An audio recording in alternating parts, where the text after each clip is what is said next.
కడపలో టీడీపీ మహానాడు నిర్వహించడం అంటే జగన్ని భయపెట్టడానికి లేదంటే జగన్ని వణికించడానికి వైసీపీలో ఒక అసంతృప్తి, ఒక అసమ్మతి రేకెత్తించడానికి అనేది జరుగుతున్న ప్రచారం. నిజంగా మహానాడు కడపలో నిర్వహించినంత మాత్రాన జగన్ భయపడిపోతారా?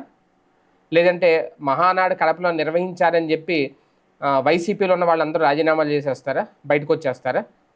అంటే నిజంగా అలా జరుగుద్దా? వాస్తవానికి ఎక్కడైనా సరే కడపలో కడపలో ఎంచుకున్నారు కడపని. ఎందుకంటే కడప అనేది ఒకప్పుడు వైసీపీ కంచుకోట, దాన్ని బద్దలు కొట్టాం, కడపలో మా సత్తా చూపించాం అని చెప్పి అధికారంలో ఉన్నప్పుడు తన పార్టీ అక్కడ సంబంధించి అతిపెద్ద పండగ ఏదైతే ఉంటుందో మహానాడు, దాన్ని అక్కడ నిర్వహించాలనుకున్నారు. ఒక 3 రోజుల పాటు ఆ హడావుడైతే ఉంటుంది. అక్కడ మొత్తం పసుపుమయం కనిపిస్తుంది. అలాగని చెప్పి మొత్తం కడప ప్రజలందరూ కూడా కంప్లీట్గా కడపలో మహానాడు నిర్వహించారు కాబట్టి మొత్తం పసుపు జెండాలు కనిపించినాయి కాబట్టి రేపు నుంచి మనం కూడా ఈ బులు జెండాలు పక్కన పెట్టేసి, వైసీపీ జెండాలు పక్కన పెట్టేసి టీడీపీ జెండాలు భుజాన్ని వేసుకు తిరుగుదామని అందరూ అనుకుంటారా?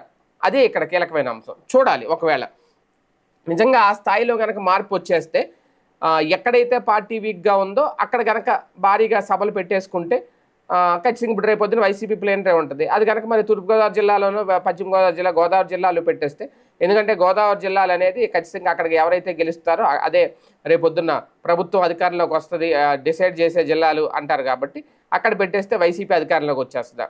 ఏది ఏమైనా ఇక్కడ జగన్ని భయపెట్టే ప్రయత్నం, జగన్ని ఎలాగైనా వణికించే ప్రయత్నం, ఒక పక్క అరెస్టులు, ఈ కుంభకోణాలు, స్కామ్లు వీటి పేరుతో జరుగుతుంది. అదే నేపథ్యంలో పార్టీ పరంగా కూడా మహానాడు ద్వారా ఒక అతిపెద్ద సంకేతం. ఓకే, అక్కడ నారా లోకేష్కి సంబంధించి కీలక నిర్ణయం తీసుకోవచ్చు, కడప వేదికగా ఏదైనా చేయొచ్చు. కాకపోతే కడపలో పెట్టడం, ఎందుకంటే మొన్న వీళ్ళది జనసేన ఆవిర్భావ దినోత్సవం పిఠాపురంలో జరుపుకున్నారు. ఎందుకంటే పవన్ కళ్యాణ్ గారు ఆ ప్రాంతం నుంచి గెలిచారు కాబట్టి కృతజ్ఞతగా అక్కడ పెట్టుకున్నారు, తప్పేం లేదు. ఇక్కడ నిజంగా మంగళగిరిలో పెట్టుకోవాలి వాస్తవానికి ఇది, ఎందుకంటే అక్కడ నారా లోకేష్ గారు ఆ ప్రాంతం నుంచి గెలిచారు కాబట్టి. లేదంటే కుప్పంలో పెట్టాలి. అటు ఇటు కాకుండా కడపలో పెట్టారంటే ఖచ్చితంగా జగన్కి దెబ్బ కొట్టడానికో, జగన్ని వణికించడానికో, జగన్ని భయపెట్టడానికో. మరి భయపడ్డారా? చూద్దాం.